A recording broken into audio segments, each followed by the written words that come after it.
दिसंबर में हर सूरत असम्बलियाँ तहलील होंगी, फवाद चौधरी ने वाज़ेह कर दिया। साबिक वफाकी वजीर फवाद चौधरी ने कहा है कि असम्बलियाँ तहलील करने के हवाले से हम में इत्तफाक राय है। यही दिसंबर में ही हमने ये फैसला किया है कि असम्बलियाँ तहलील होंगी हर सूरत में, और इसके ऊपर तहरीक इंसाफ के अंदर एक अब यूनानिमिटी है, एक इत्तफाक राय है कि हमने ये लाजमी तौर के ऊपर असम्बलियाँ तहलील करनी है। अगर मुस्लिम लीग काफ ने PTI के साथ रहना है तो असम्बलियाँ तोड़नी पड़ेंगी। परवेज इलाही और मोनस इलाही ने कहा, इमरान जो भी फैसला करेंगे कबूल होगा। चौधरी साहब का बड़ा वाज़े और मोनस साहब का स्पेशली उनका बड़ा वाज़े मौक़िफ़ है कि वो PTI के साथ रहेंगे।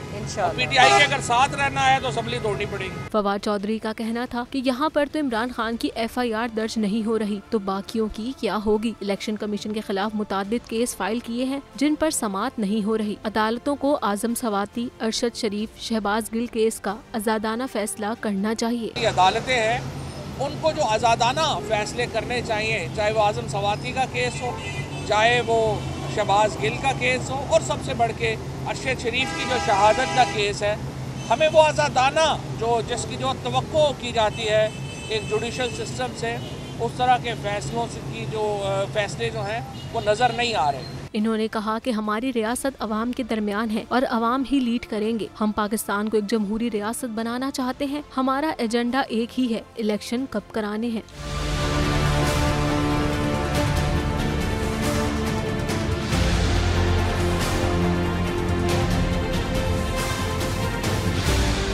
एक ही मुद्दे पे 2 FIR काटी गई हैं, एक ही केस है, एक कराची में, एक इस्लामाबाद। बस सवाती साहब की एक मुद्दे पे 50 काट दी हैं, तो बस आप खड़े रहेंगे तो भाई ये होगा। और लेकिन इस दफा कौम जाग चुकी है, ये एक है बात। अगर देखें तो अगर पूरी कौम जाग गई है तो अगर बड़ा कम फर्क रह गया है बस अब। और सो मोटो के हवाले से मैं बता दूं, हमारे इस केस में भी सो मोटो लिया गया। हमारे केस में हम बाइज्जत बरी हो गए जब, तो अदालत ने सो मोटो ले लिया कि जी भाई नीचे के केस में जब आप बरी होते हैं या कुछ होता है तो सिर्फ नीचे के कोर्ट के बाद हाई कोर्ट में केस जाता है, एक अपील होती है, एक प्रोसेस है कानून का, उसके बाद सुप्रीम कोर्ट केस जाता है। ये नहीं हुआ हमारे केस में। सुमोटो हो गया कि जी ये इस केस को वापस से सुना जाए। एक इल्जाम लगाया, बड़ा शोर हो गया, पता नहीं क्या हो गया जी। इल्जाम लगाया कि एक इदारे के एक ब्रिगेडियर साहब ने रिश्वत दी है जज साहब को। हमारे केस में ना हमने रिश्वत दी है ना हमने ली है। हम इल्जाम ये कि एक ब्रिगेडियर साहब ने रिश्वत दी है एक जज साहब पे। अच्छा जी, कैसे आप ये कह रहे हैं जी? कोई दूसरे जज साहब कह रहे हैं मैंने सुना है कि जी इसने रिश्वत दी है। वो जज साहब कह रहे हैं जी मैंने तो नहीं दी, मैं तो नहीं ली रिश्वत। अब वो जिस जज साहब ने ये कहा जी मैंने सुना है, उनके अपने कंडक्ट पे जो सुप्रीम जुडिशल काउंसिल है उन्होंने अपने कंडक्ट, उनको उस जज को उस कंडक्ट पे निकाला है कि वो आप उसी इदारे के खिलाफ कई कार्रवाइयां, स्पीचेस, चीजें कर रहा था उस वक्त, तो उनको उस बेसिस पे निकाला। अब उसकी उधर बात गलत थी, हमारे केस में सही थी।